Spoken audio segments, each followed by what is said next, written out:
Una, parang lumabo lang yung left eye ko. Akala ko normal lang, babalik din yan. Tapos hanggang sa tumagal na, medyo dumidilim na yung paningin ko. Doon na ako na-bother. Tapos nadadown kami ng mga naunang ophthalmologist kasi hindi daw gagaling. Ganun. So si Doc lang nagsabi sa amin na, bata ka pa eh, ang hirap niyan, mabubulag ka. Hanggat kaya, may sasalba pa. Gawin natin. Sa ngayon po talaga sila papa at sila mama lang po talagang ang income is sa kanila po talaga majority. Hopefully after gumaling yung mata ko, makatulong po ko sa kanila financially. Tsaka hindi po ako maging burden. Sinabi ng anak ko na unti-unti na wala na siya nakikita para ako naupo sa kandila. Nanghinating kami. Pero kaya po yung binibigay na lang din namin yung suporta para palakasin din yung loob niya.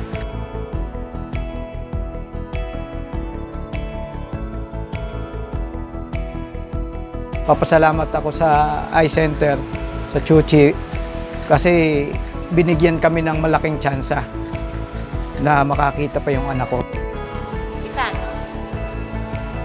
Si Ango, hindi na bayad, huwag na daw sukle. Hindi na sukle. Susulat ko lang ang platform.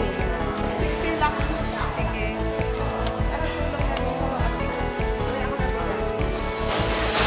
Ano bigay? Chup pala, diba? 60 lang.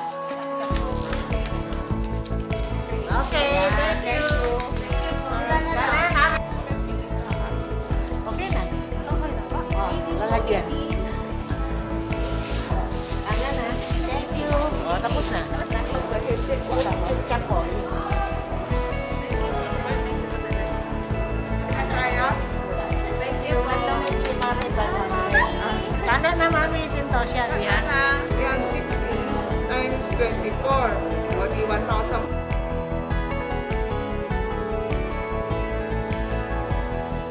Positive lang araw-araw, positive pa. Kailangan positive. Thank you po, super thank you po. Sige.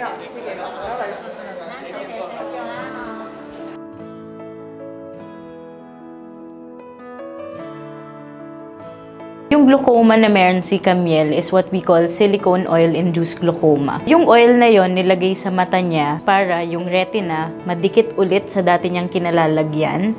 And because it's an oil, pwede siyang magbara doon sa daluyan ng tubig palabas ng mata. So in these types of glaucoma, ang usual nating nilalagay is GDD or glaucoma drainage device. The number one goal is patient comfortability. Pwedeng sumakit talaga yung mata niya dahil sa pagtigas nito.